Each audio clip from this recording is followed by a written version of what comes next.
Baik, terima kasih Pak Jeffrey. Bapak Ibu yang dikasihi Tuhan, selamat siang. Shalom. Iya, eh, ketika saya diminta untuk menyaksikan bagaimana saya hidup di dalam beberapa waktu yang lalu bersama dengan uh, COVID-19, saya akan saksikan di sini dalam beberapa hal. Yang pertama, ketika saya menderita sakit ini, yang pertama-tama saya bertanya-tanya gitu. Dan akibat dari bertanya-tanya pada diri sendiri, jadi kesel sama diri gitu. Kok bisa gitu ya?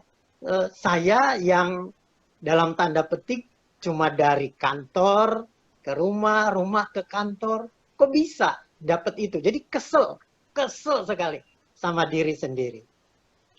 Tapi mau tidak mau, saya harus menerima di dalam kekesalan terhadap diri sendiri. Yang kedua, setelah saya kesel begitu, saya berdoa. Berdoanya minta sembuh sama Tuhan. Tapi ketika saya ada di rumah sakit, kok nggak sembuh-sembuh dengan gejala-gejala yang nanti akan diterangkan oleh Dokter Agnes. Itu yang kedua. Pertama kesel sama diri sendiri, yang kedua saya berdoa. Lalu yang ketiga, saya pikir sudah kesel, berdoa, tidak sembuh, ya sudah, ikuti aja prosesnya sampai akhirnya. Saya mengikuti anjuran dokter, kemudian dirawat dan sebagainya. Saya masuk tanggal 18 malam, kemudian tanggal 24 saya diizinkan untuk pulang karena menurut dokter sudah sembuh. Tetapi ketika saya di rumah sakit, dokter tidak mengatakan secara terus terang bahwa Bapak kena COVID.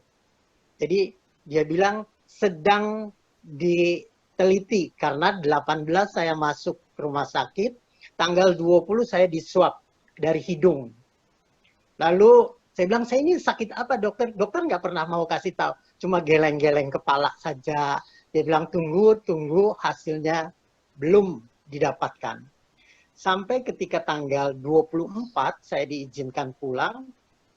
Saya pulang, lalu di dalam waktu saya pulang itu dokter menganjurkan untuk saya isolasi mandiri.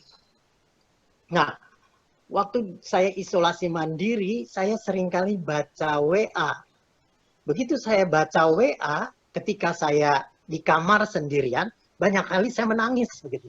Karena apa? Mereka yang menderita COVID seperti saya ini, semua meninggal. Banyak yang meninggal, bukan semua. Banyak yang meninggal, seringkali saya katakan, pada mati. Sementara saya tidak mati. Saya tidak meninggal. Saya nangis lagi. Setiap kali. Nangis terus. Dari yang tadinya kesel sama diri sendiri, sekarang jadi kasihan sama orang yang ditinggal oleh orang yang dikasihinya. Nah, saya pikir ketika itu, wah, saya diizinkan Tuhan dapat satu kesempatan lagi untuk tidak mati. Untuk tidak meninggalkan istri dan anak-anak saya. Saya diberi kesempatan untuk hidup, tapi lebih dari itu bukan sekedar hidup, saya diberi kesempatan untuk melayani. Bapak Ibu, saya pikir berarti saya tidak boleh menyia-nyiakan kesempatan ini.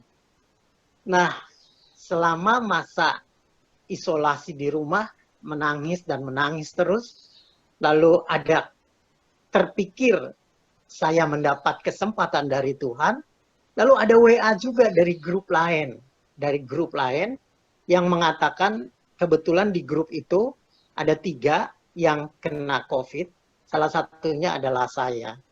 Saya dikatakan begini, jangan cengeng dengan cara minta-minta kepada orang lain untuk diberitahukan kepada orang lain untuk didoakan. Coba kamu bergumul dengan Tuhan. seperti ketika Tuhan Yesus bergumul ketika di hadapannya ada masalah. Saya ditegur lagi, saya menangis lagi, saya bilang, Tuhan selama ini saya cengeng, saya cuma minta, bahkan bukan itu saja, tidak menutup kemungkinan orang yang mendengar saya COVID beritahu lagi ke orang lain. Minta tolong didoakan, minta tolong didoakan. Dua hal itu yang membuat saya pada akhirnya menyadari betapa anugerah Tuhan itu luar biasa. Satu, Tuhan ingin saya boleh meneruskan apa yang dipercayakannya. Yang kedua, saya bergumul dengan apa yang saya alami supaya ketika saya mendapatkan jawaban atas pergumulan itu, maka saya merasakan betapa saya sungguh-sungguh mendapatkan satu privilege dari Tuhan. Tidak menyesali lagi dari yang pertama. Yang pertama saya katakan, saya kesel sama diri sendiri. Ternyata Tuhan jawab ketika saya dipantau oleh puskesmas, lalu puskesmas meminta saya untuk swab setelah pasca keluar rumah sakit, yaitu 1 hari sebelum Jumat Agung. Kalau tidak salah itu tanggal 9. Saya swab di puskesmas, lalu 3 hari kemudian hasilnya negatif.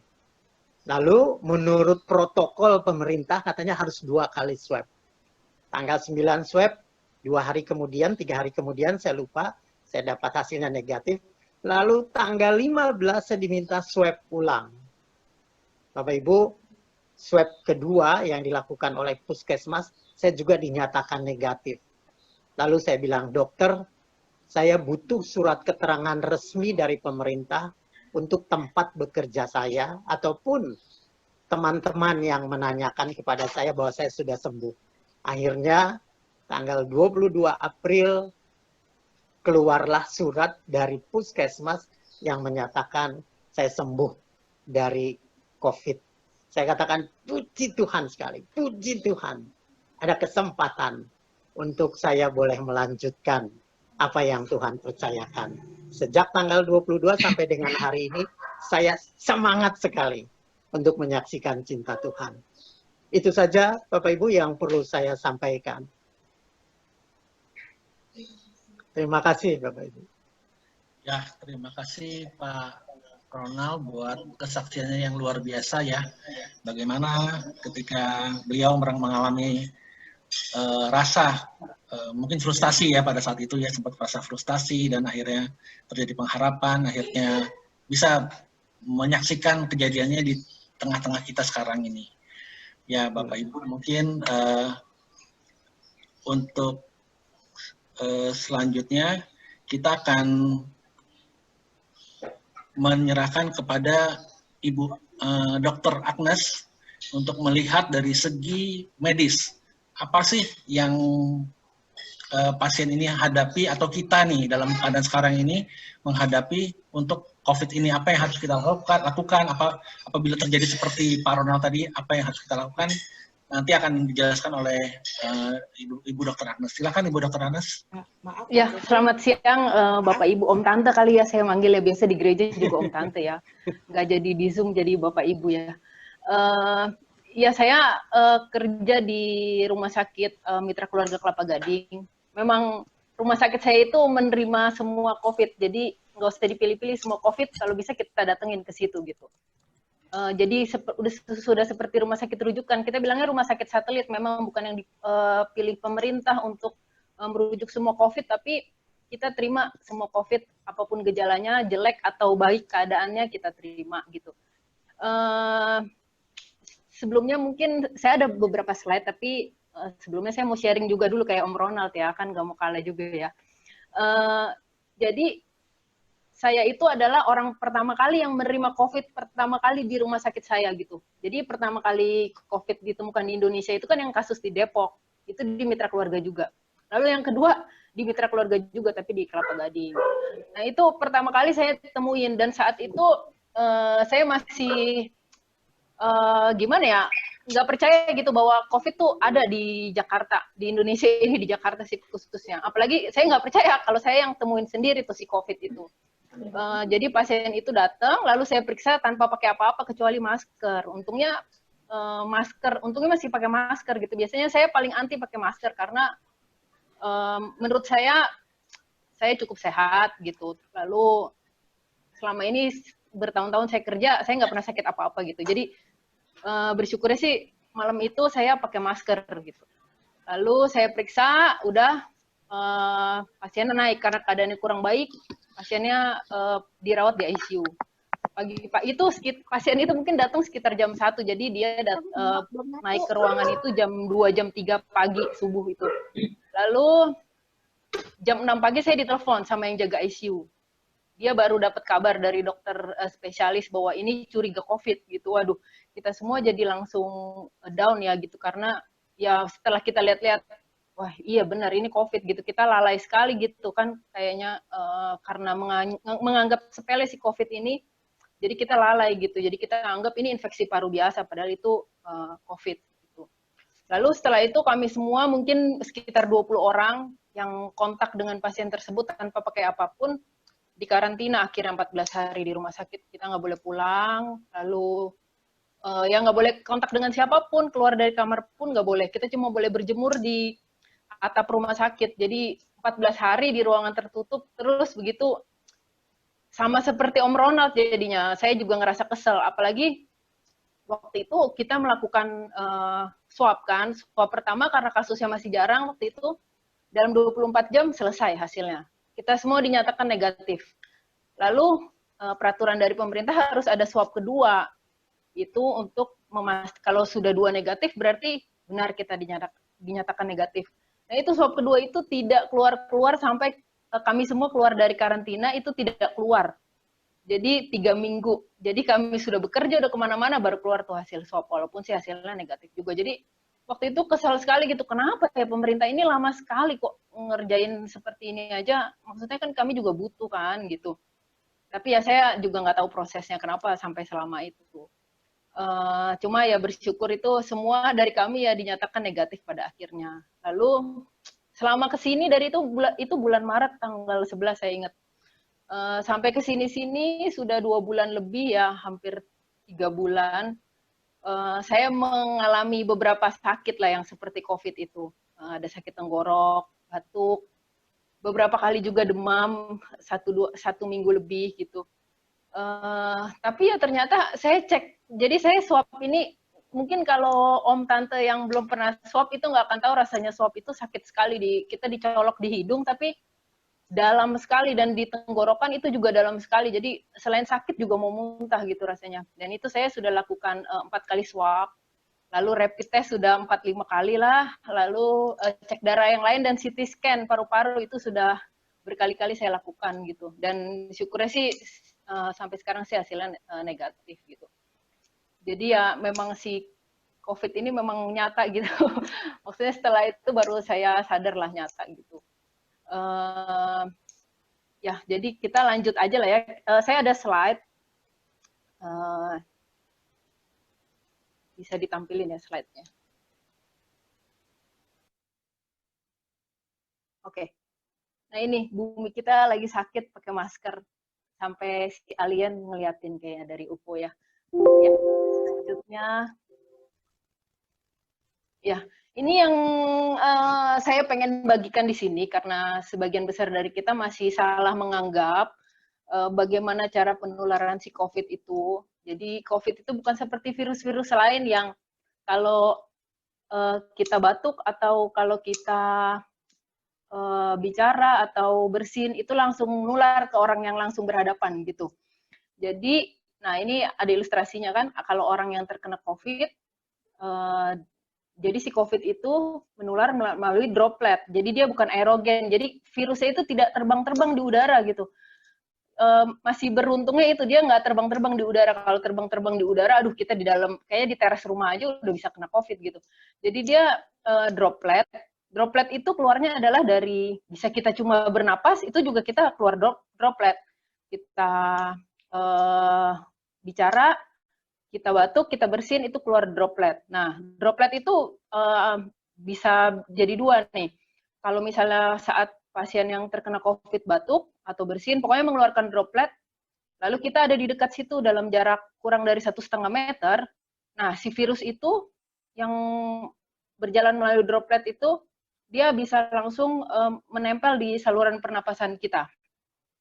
Nah, saat menempel itulah dia bisa masuk langsung. Yang kedua, droplet itu misalnya dia jatuh ke misalnya HP gitu ya. HP, lalu kita pegang, lalu HP kita dipegang sama orang lain. Nah, orang lain itu yang sudah pegang droplet itu nggak sengaja pegang-pegang daerah muka, kan paling sering masuknya itu dari mata, hidung sama mulut. Nah, itu nggak sengaja dia pegang daerah muka, ya udah, itu dia tertular dari situ. Jadi kalau tujuannya kita pakai masker itu supaya kita tidak langsung kena droplet orang gitu. Jadi kalau misalnya kita bukan petugas kesehatan, cukup pakai masker kain aja. Jadi nggak usah pakai masker medis yang depannya hijau itu. Nah, itu mendingan buat petugas medis aja karena sekarang jumlahnya lagi kurang banget gitu. Ya, selanjutnya,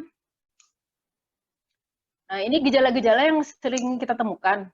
Nah, ini yang umum banget nih, ada demam, sakit kepala, ya seperti infeksi virus biasa ya, badan ngilu-ngilu, lalu ada batuk, sakit tenggorokan. Tapi ada juga nih yang seperti dialami si Om Ronald nih. Next slide. Om Ronald itu sepertinya mungkin nggak ada batuk ya, tapi Om Ronald kalau nggak salah muntah gitu. Nah, itu karena virusnya masuk ke saluran pencernaan, bukan saluran napas. Jadi bisa juga ada diare, lalu ada muntah-muntah, sakit perut, seperti itu. Nah, bahkan sekarang itu orang banyak yang tidak ada gejala, jadi dia terinfeksi virus, si COVID itu, tapi dia tidak ada gejala. Jadi datang ke rumah sakit misalnya cuma mau rapid test atau swab test karena mau bepergian ke luar kota atau ke luar negeri yang pakai pesawat kan harus minta surat keterangan dari rumah sakit. Nah, pas di tes itu waduh positif dia, padahal dia sehat-sehat, orangnya pun jalan biasa gitu. Jadi hati-hati.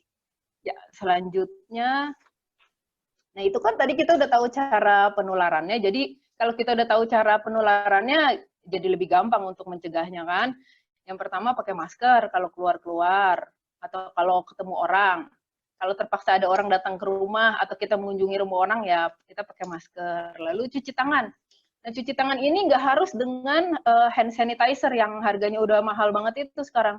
Kita cukup cuci tangan pakai sabun biasa aja, boleh sabun mandi, boleh sabun cuci piring pun boleh gitu. Sabun cuci tangan biasa juga nggak apa-apa, yang penting pakai sabun karena badan si virus itu ternyata mengikat sabun itu karena dia terbuat dari lemak, mengikat sabun, lalu kita cuci tangan, kita siram air, virusnya keluar hilang semua dari tangan kita.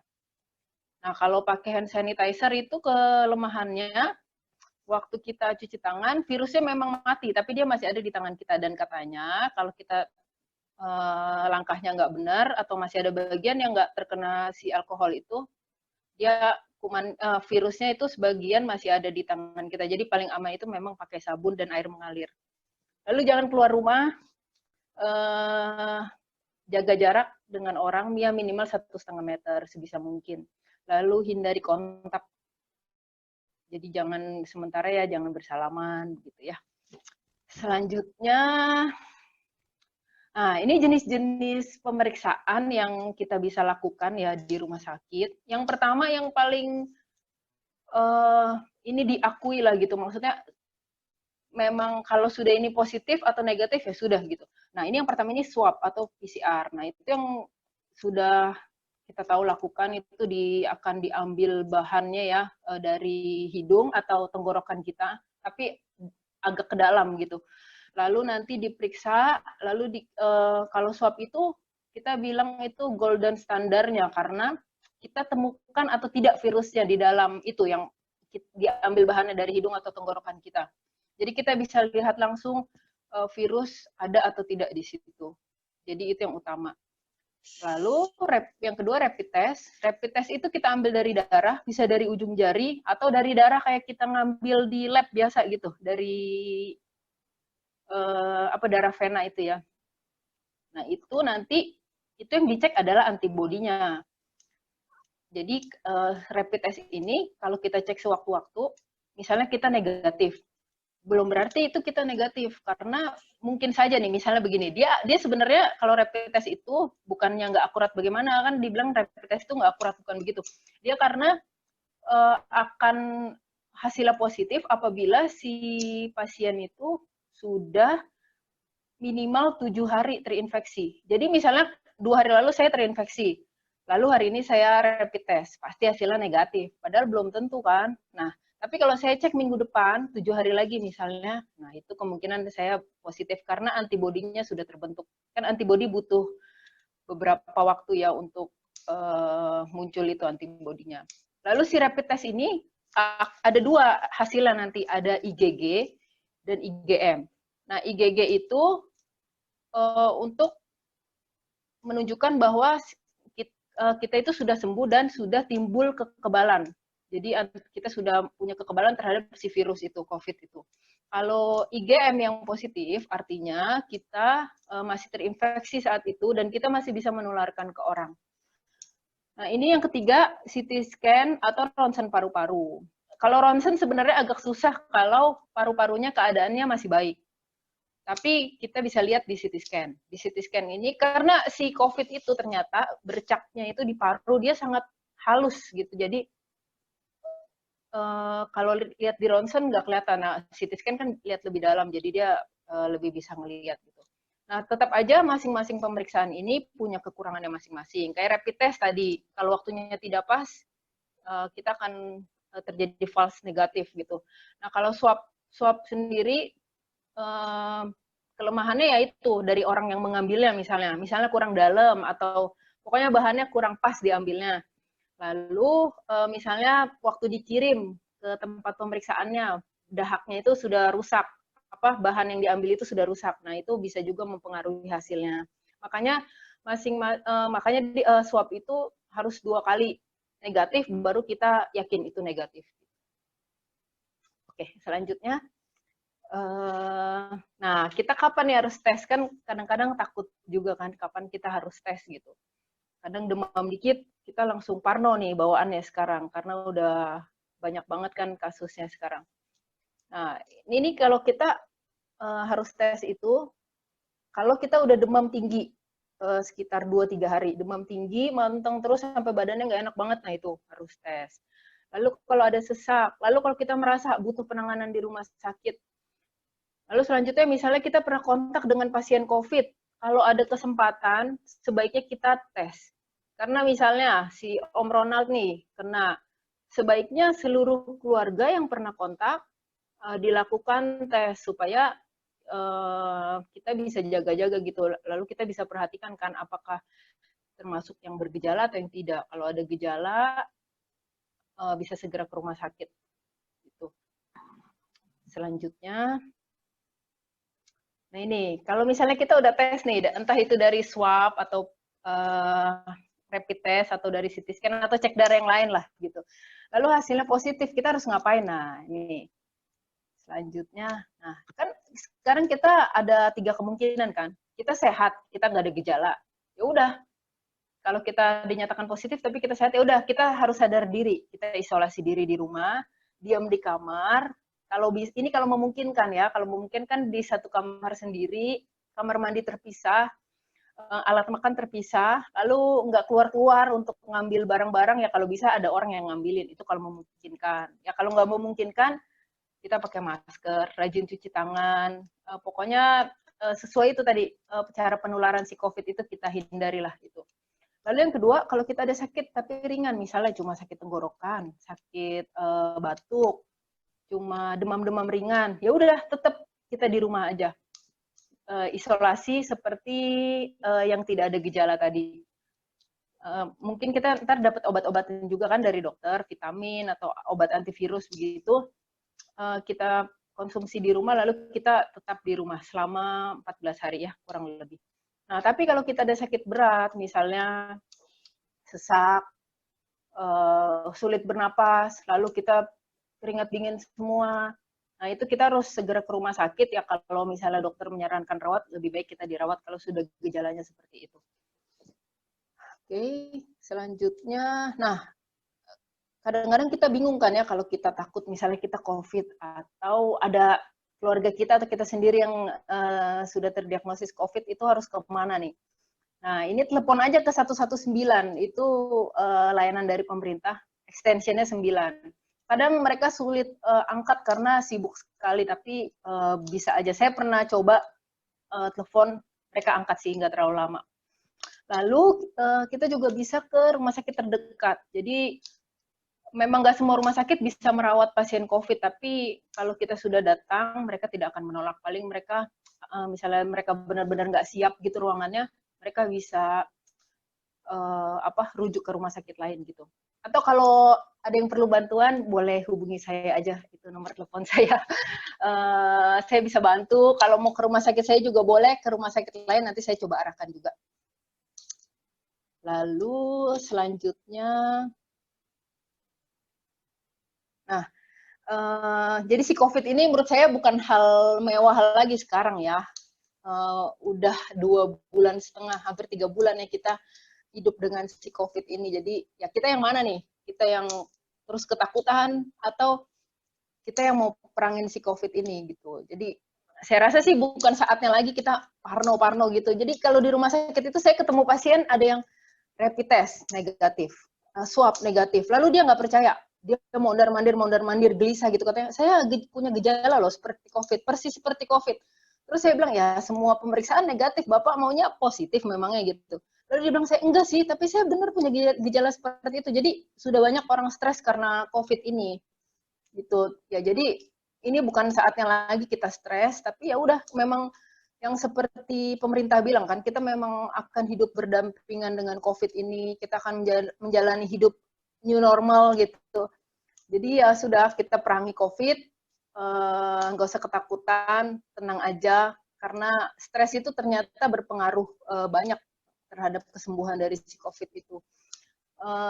Lalu mungkin yang terakhir saya bahas ini kali ya, new normal ya, karena ini yang selanjutnya kita hadapi ya. Jadi new normal ini kan sebenarnya kita nggak tahu, belum tahu gitu, karena belum terjadi sih new normal ini, walaupun mulai-mulai kan. Tapi saya rasa sih baik juga begini, jadi kita yang sekarang, hidup kita yang sekarang ini kan di rumah terus, jarang keluar, belanja seperlunya, begitu.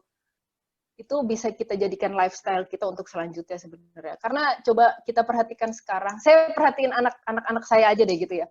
Waktu mereka sekolah, waktu sering diajak ke mall, itu pada sakit gitu. Maksudnya ada sakit lah, entah itu panas, batuk, pilek, biarpun yang nggak berat, tapi mereka ada sakit gitu.